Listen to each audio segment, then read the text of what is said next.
Tensions continue to escalate in the Middle East. Day after Israel Prime Minister Netanyahu suggested that eliminating Iran's Ali Khamenei would put an end to the conflict, US President Donald Trump has issued a final ultimatum for Iran and its supreme leader.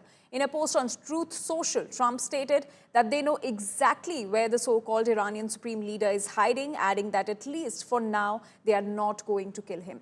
In another post, he also asked Iran to surrender unconditionally. Similarly, US Vice President J.D. Vance also raised the alarms over Tehran's uranium enrichment activities, warning that the Islamic Republic far exceeded levels needed for civilian energy use. Now, these statements from Trump and his deputy came after Pentagon deployed additional fighter jets, 3 aircraft carriers, warplanes, air refueling tankers, and stealth bombers. Meanwhile, Israel has once again issued a big warning to Iran and asked them to stop committing war crimes against them, or Khamenei would face Saddam Hussein's fate soon.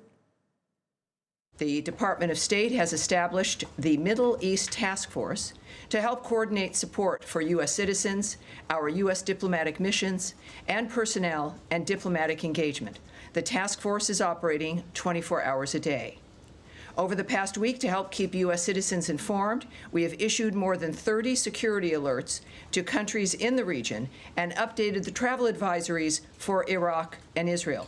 We remind U.S. citizens not to travel to Israel or Iraq and not to travel to Iran under any circumstances.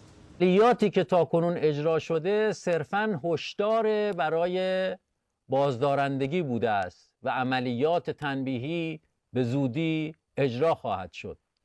به جد به ساکنین سرزمین‌های اشغالی به ویژه تل‌آویو و حیفا هشدار داده می شود برای حفظ جان خود این مناطق رو ترک کنند و خودشون رو قربانی امیال حیوانی نتانیاهو نکنند. جمهوری اسلامی به پایان خود رسیده و در حال سقوط است. خامنه‌ای همچون موشی هراسان زیر زمین پنهان شده و کنترل اوضاع را از دست داده است. آنچه آغاز شده برگشت ناپذیر است. آینده روشن است و ما با هم از این پیچ تند تاریخ عبور خواهیم کرد. اکنون زمان ایستادن است. زمان بازپسگیری ایران. همه با هم، از بندر عباس تا بندر انزلی، از شیراز تا اصفهان، از تبریز تا زاهدان، از مشهد تا اهواز، از شهر کرد تا کرمانشاه به صحنه بیاییم. پایان این رژیم را رقم بزنیم. نگران فردای پس از سقوط جمهوری اسلامی نباشید. ایران دچار جنگ داخلی و بی‌ثباتی نخواهد شد. ما برای آینده ایران و شکوفایی‌اش برنامه داریم.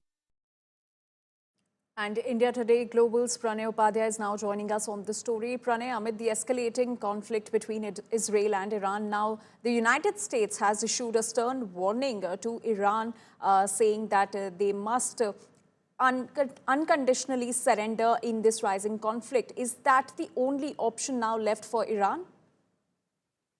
As far as the Israel and United States is concerned, this is the only option they have given to Iran, that unconditional surrender should be made by Iran. Because if you see consistently, President Donald Trump has been saying, he has been maintaining that the onus of de-escalation lies on Iran. And if you see, since it's the 6th day of conflict, if you see the trajectory of the U.S. statements as well, you would make out that at the onset, the U.S. State Department, U.S. Secretary of State Marco Rubio clearly said that U.S. is at arm's length with this conflict. But now, with President Donald Trump clearly stating that he is using the word "we," as in both U.S. and Israel are part of this campaign, and he has put the onus of de-escalation on Iran. However, the Iranian side, if you have heard the sound bites in Persian, they have clearly said that they are not backing down currently. They have also, as President Donald Trump warned people in Tehran to get out of Tehran to minimize the civilian damages. Similarly, the General Musavi, who's the new chief of Iranian armed forces, he has also warned people in Tel Aviv and in Haifa to vacate the cities. So clearly, toughening of stance both from Iranian side and Israeli side. Just a while ago, we have just received a report that around an hour ago, Israel has carried out another wave of airstrikes on Israel. You have heard President Donald Trump clearly stating that now both Israel and the U.S. help is dominating the airspace of Iran. So clearly they can hit wherever they want, whenever they want, and that is the situation. However, there has been some retaliatory strikes carried out by the Iranian missiles, and the Iran is not showing any indication of backing down right now.